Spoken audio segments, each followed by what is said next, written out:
नमस्कार बच्चों, मेरा नाम निर्मल कुमार गुप्ता, मेरे साथ हैं सुशीला चौधरी। बच्चों, आज के वीडियो में हम कक्षा 11 की हिंदी विषय की पाठ्य पुस्तक आरोह के गद्य खंड के अध्याय 9 का भाग 2 पढ़ेंगे। लेखक है जवाहरलाल नेहरू। अध्याय का नाम भारत माता। बच्चों, पिछले वीडियो में हमने इस अध्याय का सार पढ़ा था, जिसमें नेहरू जी ने बताया था कि किस प्रकार उन्होंने देश के कोनों-कोनों में यात्राएं की तथा स्वराज्य के लिए लोगों को प्रेरित किया। आज के वीडियो में हम इस अध्याय से संबंधित कुछ प्रश्नोत्तर हल करेंगे। शुरू करें बच्चों। प्रश्न 1, जवाहरलाल नेहरू का जन्म हुआ। बच्चों, यहां आपके सामने 4 विकल्प है। इनमें से एक सही विकल्प आपको बताना है। पहला 14 नवंबर 1889 में,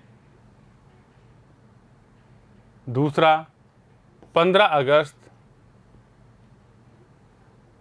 1947 ईस्वी में, तीसरा 26 जनवरी 1950 में और चौथा 2 अक्टूबर 1869 में। बच्चों, सही उत्तर है 14 नवंबर 1889 में। प्रश्न 2, जवाहरलाल नेहरू भारत के प्रधानमंत्री थे। बच्चों, इन 4 विकल्प में से एक सही विकल्प आपको बताना है। पहला पहले, दूसरा 5वें, तीसरा 10वें, चौथा कोई नहीं। बच्चों, सही उत्तर है पहले। जवाहरलाल नेहरू भारत के पहले प्रधानमंत्री थे।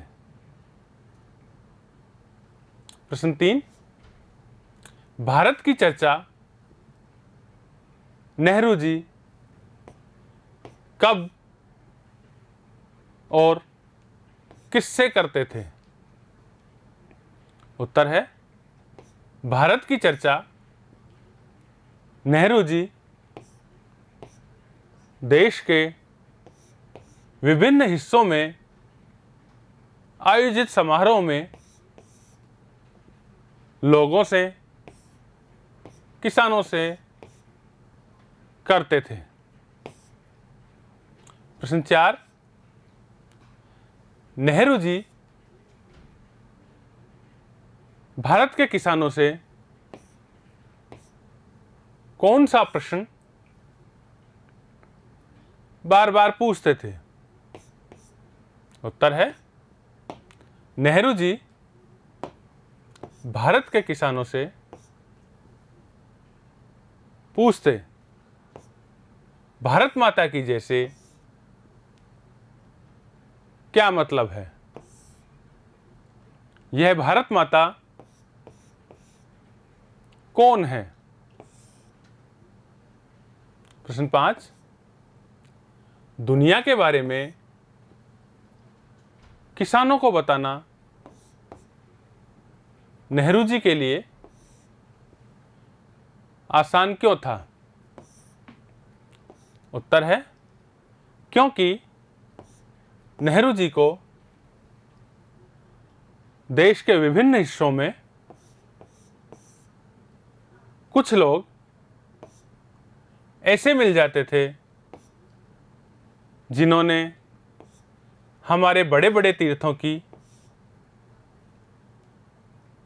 यात्रा कर रखी थी, या पुराने सिपाही मिल जाते थे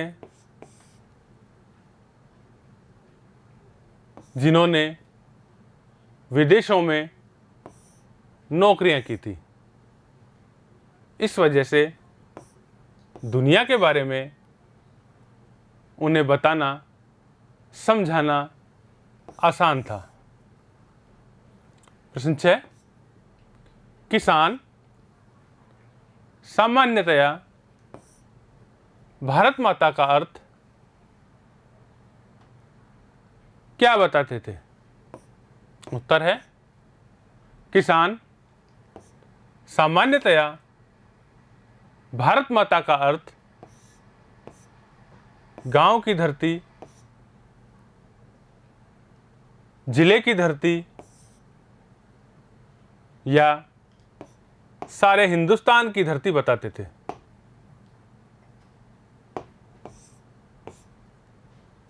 प्रश्न 7, भारत माता का अर्थ नेहरू जी के लिए क्या था? उत्तर है, भारत माता का अर्थ नेहरू जी के लिए हिंदुस्तान के नदी और पहाड़, जंगल और खेत तथा हिंदुस्तान के लोगों से था, जो सारे देश में फैले हुए हैं। प्रश्न 8, आजादी से पूर्व किसानों को किन समस्याओं का सामना करना पड़ता था? उत्तर है, आजादी से पूर्व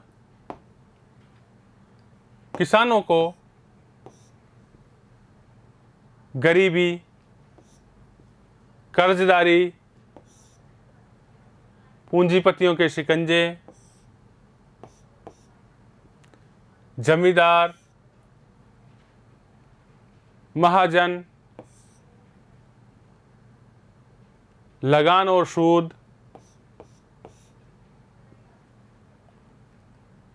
पुलिस के जुल्म आदि समस्याओं का सामना करना पड़ता था। प्रश्न 9, नेहरू जी ने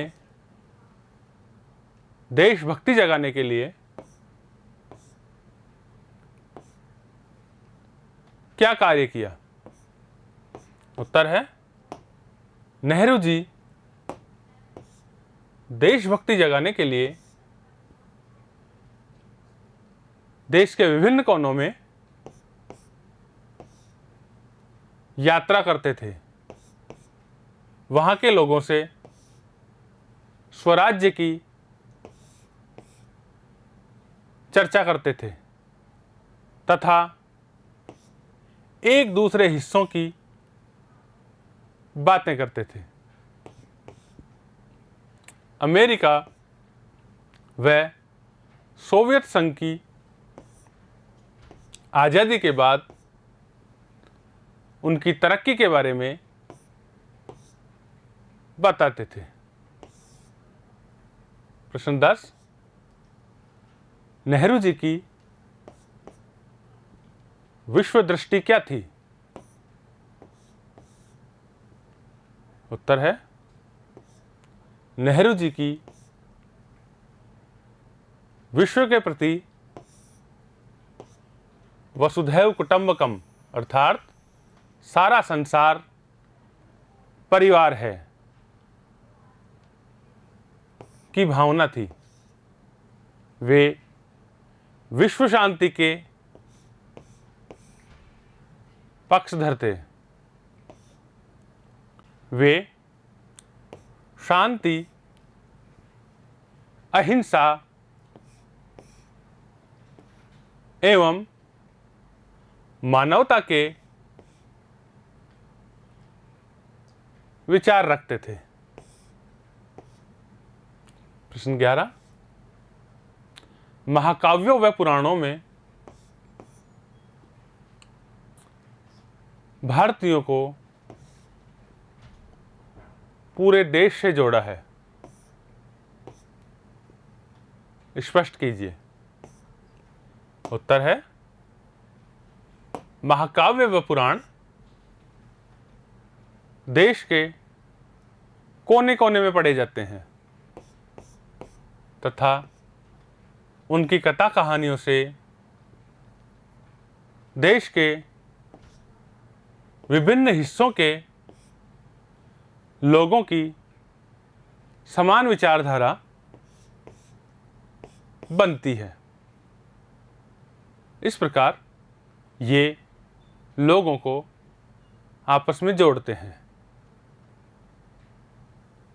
इसलिए कहा जा सकता है कि महाकाव्यों व पुराणों ने भारतीयों को पूरे देश से जोड़ा है।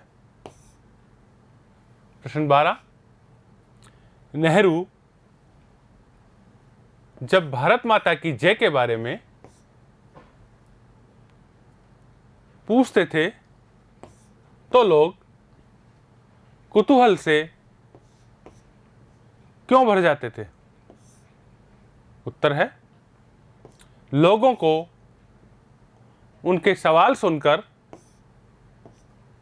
बड़ा ताज्जुब होता और उसका जवाब न बन पाने पर वे एक दूसरे या नेहरू जी की तरफ देखने लग जाते थे तथा कुतूहल से भर जाते थे। उन्हें आश्चर्य होता कि नेहरू जी ये सवाल क्यों कर रहे हैं। बच्चों, ये थे इस अध्याय के कुछ प्रश्नोत्तर। इन्हें आप वीडियो में बार बार देखें, समझें, याद करें और अपनी उत्तर पुस्तिका में लिखें। धन्यवाद।